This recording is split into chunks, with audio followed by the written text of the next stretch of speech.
नमस्कार, city post live के इस खास पेशकश में आपका स्वागत है। मैं हूं श्रीकांत प्रत्युष। आज मेरे साथ एक जाने माने देश के पूर्व क्रिकेटर हैं कीर्ति झा आज़ाद, जो अब राजनेता भी हैं। लेकिन इस बार इनकी राजनीति किस दिशा में जाएगी, अभी ये बीजेपी के सांसद हैं, लेकिन अभी किस पार्टी से चुनाव लड़ेंगे, इसको लेकर संशय बना हुआ है। आपका स्वागत है सिटी पोस्ट लाइव में। और पूरे देश की जनता की नज़र कीर्ति आज़ाद पर लगी हुई है। लड़ते तो आप दरभंगा से हैं, लेकिन पूरा देश आपको देखना चाहता है कि क्या कर रहे हैं। आप बताइए, क्या करने वाले हैं इस बार? अभी तक तो ऐसा कुछ तय नहीं है। लोगों के बीच में जा रहे हैं, जन संवाद हो रहा है, उनसे बता रहे हैं कि हमने भारतीय जनता पार्टी नहीं छोड़ी, हमने भ्रष्टाचार के ऊपर आवाज़ उठाई, कागज़ों के साथ जांच मांगी और उसका इनाम हमें ये मिला कि हमें पार्टी से निलंबित कर दिया गया। हमने पार्टी नहीं छोड़ी। अभी 6 महीने समय है, चुनाव तो हम लड़ेंगे ही दरभंगा से। आगे होगा क्या, वो समय आने पर स्थिति क्लियर होगी। आपको उम्मीद है कि बीजेपी से सीट आपको मिल सकता है, टिकट मिल सकता है इस बार भी? उम्मीद है, ये बताइए। सबसे पहली बात तो मैं कभी बीजेपी से टिकट मांगने गया नहीं था। बीजेपी ने ही मुझे 1993 में गोल मार्केट दिल्ली से विधानसभा का चुनाव लड़ाया था। 1999 में मैं आना भी नहीं चाहता था, लेकिन बीजेपी ने ही मुझे दरभंगा भेजा था, इसलिए मैं कभी टिकट मांगने गया नहीं। लेकिन जब भी मुझे अवसर मिला तो फातमी जी को छोड़कर दरभंगा में 1952 से लेकर आज तक कोई आदमी 2 बार चुनाव नहीं जीता। 1998 तक भारतीय जनता पार्टी का कोई भी उम्मीदवार वहाँ चुनाव नहीं जीता था, लेकिन मुझे लोगों के आशीर्वाद से 3-3 बार जीतने का अवसर मिला है। इसलिए दरभंगा के लोगों का हम शुक्रगुजार हैं। वह मेरे लिए केवल एक संसदीय क्षेत्र ही नहीं, मेरा ससुराल भी है और वो लोग मेरे कुटुंब हैं, मैं उनका आदर करता हूँ। लेकिन जिस तरह से आप बीजेपी के नेताओं के खिलाफ, खासतौर पर सरकार के खिलाफ मोर्चा खोले रहते हैं, और दूसरी तरफ मोदी के सबसे विरोधी राहुल गांधी की तारीफ करते रहते हैं, तेजस्वी यादव की तारीफ करते रहते हैं, इसका मतलब तो यही है कि आप महागठबंधन में जाने का मूड बना चुके हैं।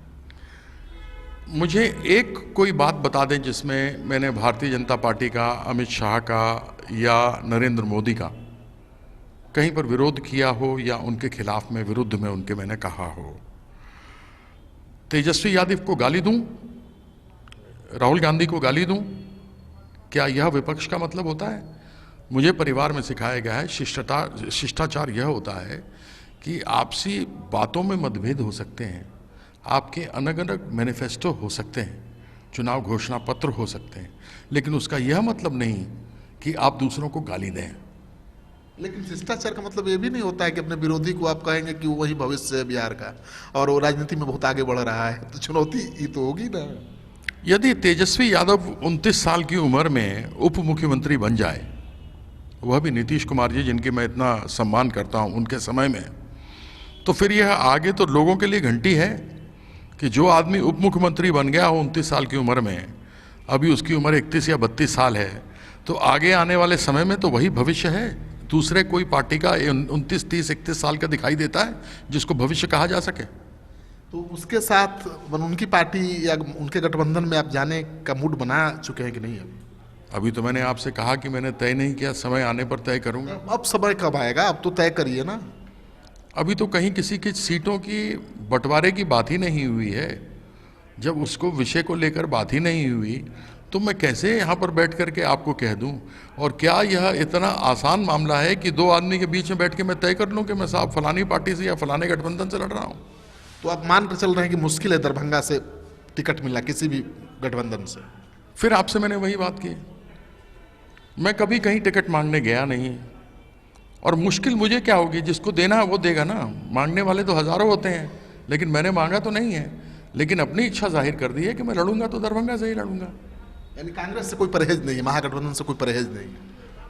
ऐसा कोई, मैं अपनी ज़िंदगी में कभी किसी को अछूत माना नहीं। मेरे आज भी मुलाकात होती है, पार्लियामेंट में जाते हैं, सदन में सभी पार्टियों के लोग होते हैं, उन सबों के साथ बैठकर बात होती है। तो अछूत तो कोई नाम चीज़ की रह नहीं गई।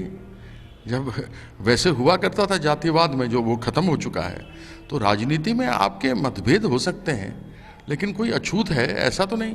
अभी आप फ्यूचर क्या देख रहे हैं बीजेपी का और कांग्रेस का? मतलब राहुल गांधी का क्या फ्यूचर है, मोदी का क्या है, ईमानदारी से न्यूट्रल होकर, as not leader, party leader. 27 उपचुनाव हो गए हैं लोकसभा के 2014 के बाद। उसमें भारतीय जनता पार्टी केवल 4 ही उपचुनाव जीती है लोकसभा के, बाकी 23 विपक्ष लेकर के गए हैं। तो यह खतरे की घंटी तो बीजेपी के लिए है ही। और समीकरण तो लोगों को करना ही चाहिए, सोचना ही चाहिए कि समीक्षा करते हुए कि ऐसा क्यों हो रहा है कि लोकसभा के अंदर इस प्रकार की हार मिल रही है।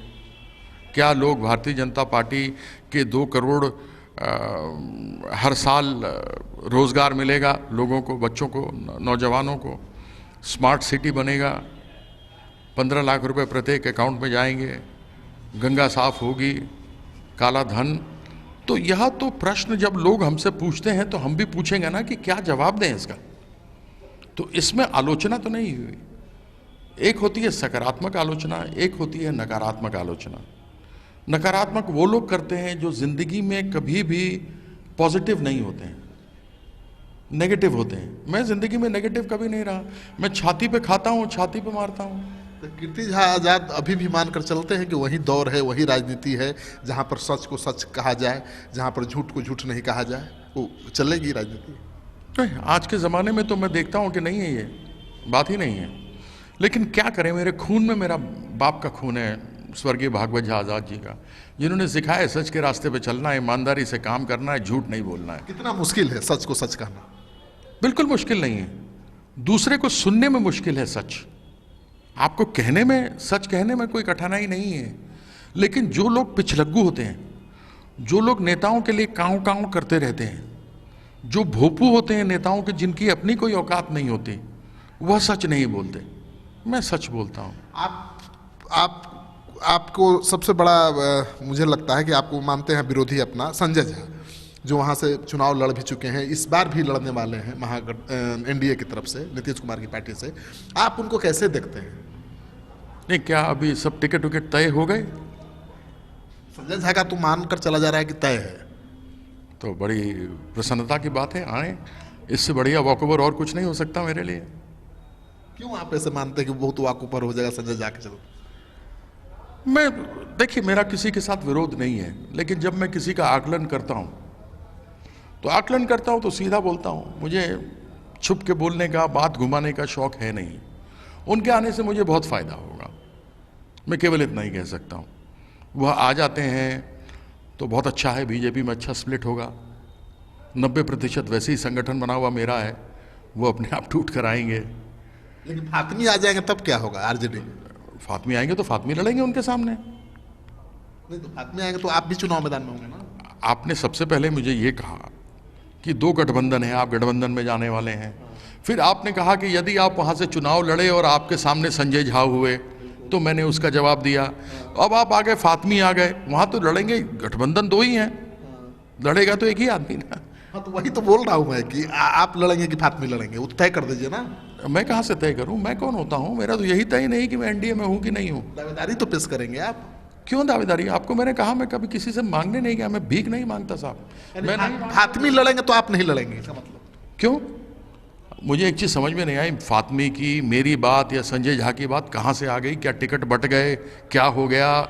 ये तो नरेंद्र मोदी और राहुल गांधी और सोनिया गांधी के बाद में अगर कोई टिकट की चर्चा होती है तो कीर्ति आज़ाद की सीट की चर्चा होती है, जैसे मान लीजिए पानीपत की लड़ाई होने वाली हो। मुझे समझ में नहीं आता है। कीर्ति झा आज़ाद बहुत बड़ा स्टार है, पूरे देश की नज़र रहती है, इसलिए चर्चा होती है। और साथ में आप जहाँ बैठे हैं पटना साहब, यहाँ की बात क्यों नहीं करते? यहाँ के भी तो शत्रुघ्न सिन्हा जी हैं, एक ज़बरदस्त, ईमानदार, जानदार व्यक्ति हैं और मैं उनकी बहुत इज्जत करता हूं। और जिस प्रकार से वो प्रश्न पूछते हैं मैं उनका सम्मान करता हूं कि एक आदमी शेर तो है जो इस प्रकार से पूछता है। तो बीजेपी में 2 ही शेर है ना, जो मोदी से सवाल पूछता है, जो सच को सच कहता है, मोदी जवाब नहीं देते हैं। कैसा लगता है? देखिए, जंगल में तो एक ही शेर राजा हो सकता है। हम तो मिथिलांचल के रहने वाले हैं, वहाँ के शेर कह सकते हैं हमें आप। और यहाँ के शत्रु वो तो हैं, आप देखिए उनको कैसे जानदार आदमी है उनकी। तो मैं आपको पहले कितनी बार बताऊंगा कि मैं उनकी इतनी इज्जत करता हूं। लेकिन आपको पार्टी आपको या शत्रु को बिल्कुल नज़रअंदाज कर देती है, ये क्यों? क्योंकि शत्रुघ्न सिन्हा आईना दिखाते हैं, मैं भ्रष्टाचार को उजागर करता हूं। मेरी गलती क्या थी मुझे ये तो बताइए। मैंने क्या कहा था? एक निजी संस्था थी जिसकी भारतीय जनता पार्टी से या भारत सरकार से कोई मतलब नहीं था, वहाँ 400 करोड़ का घोटाला माननीय अरुण जेटली जी की अध्यक्षता में हुआ। मैं क्रिकेट खेलता था राजनीति में आने से पहले। उस घोटाले के बारे में जब प्रधानमंत्री जी ने कहा न खाऊंगा न खाने दूंगा, मैं उससे प्रभावित हुआ। प्रभावित होने के बाद मैंने उस घोटाले को उजागर किया और कहा मुझे जांच चाहिए। क्या जांच मांगना अपराध है? जब भ्रष्टाचार के विरुद्ध प्रधानमंत्री जी इतना बड़ा वक्तव्य देते हैं और मैं उसी भ्रष्टाचार के विरुद्ध जब आवाज़ उठाता हूं तो मुझे इनाम में पार्टी से निकाला जाता है। ये कहाँ का न्याय है? आप ही प्रत्युष जी बता दीजिए मुझे। लेकिन आज की देश की पूरी राजनीति तो ऐसे ही चल रही है। तो आप ये मानते हैं कि 2014 से जुमले चल रहे हैं? ऐसे ही राजनीति चल रही है देश की। कहता कुछ है प्रभु और करता कुछ है, ये तो आप भी जानते हैं। सत्ता के शीर्ष पर जो बैठा हुआ प्रभु है, दिखता कुछ है, होता कुछ है, कहता कुछ है, करता कुछ है। तो ऐसी परिस्थिति में कीर्ति झा जैसे लोगों को कितना मुश्किल लगता है राजनीति करना, ये पूछ रहा हूँ। मैं स्वच्छ और सीधी राजनीति करता हूँ, किसी कंधे पर रख के बंदूक चलाता नहीं काँव किसी का भूपू हूँ मैं। इसलिए मुझे किसी चीज़ से डर नहीं लगता। मैं सच्चाई और ईमानदारी से काम करता हूँ।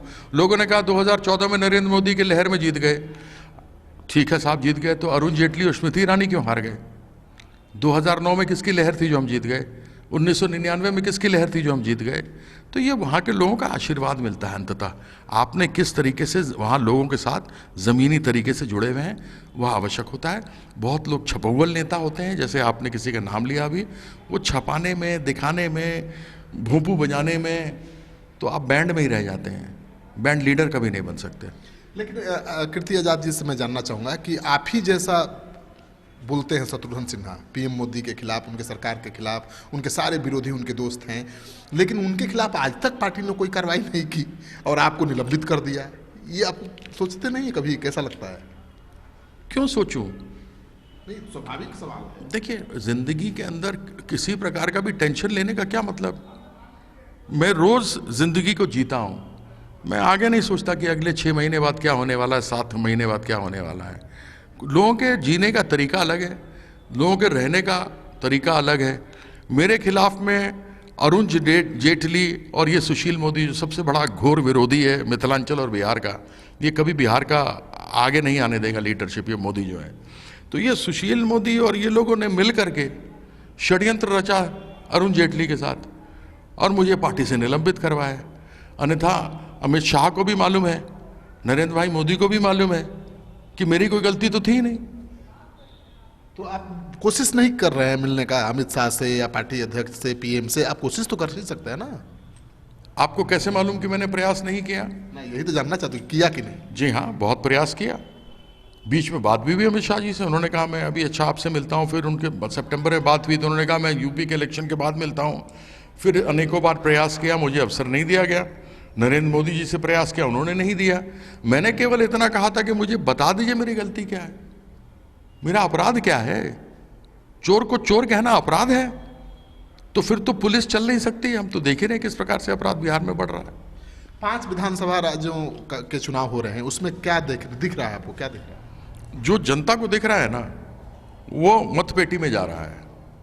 वो अपने आप 11 दिसंबर को सामने आ जाएगा। आपको क्या अनुभव हो रहा है? हम वहाँ राज्यों में जाते नहीं, इसलिए हमको मालूम नहीं। हम इतना जानते हैं कि जहाँ देखते हैं, जहाँ रहते हैं, उसी को देखते हैं। अर्जुन को जैसे चिड़िया की आँख दिखती है, हमको दरभंगा दिखती है। तो मोदी सरकार का क्या भविष्य है? ये तो जनता तय करेगी, हम तय करने वाले कौन हैं? आपने खुद ही कहा कि जुमले चल रहे हैं तब से और लोग इस तरीके से कर रहे हैं, आप राजनीति कैसे कर रहे हैं। तो ये आप जनता की आवाज़ उठा रहे हैं ना, तो वही जनता की आवाज़ में कुछ प्रश्न सवाल मैं भी कर लेता हूँ। तो आप सुन रहे थे देश के जाने माने क्रिकेटर कीर्ति आजाद को, और अब राजनीति में आ गए हैं। तो राजनीति और क्रिकेट के खेल में समानता तो है, लेकिन उसकी नीति में बहुत फर्क है। यानी राजनीति का मतलब जो होता था पहले, वो आज नहीं है। राजनीति का मतलब होता था नीति के राज की स्थापना, उसका मकसद होता था। लेकिन आज की राजनीति है कि राज पर किसी तरह से कब्जा हो।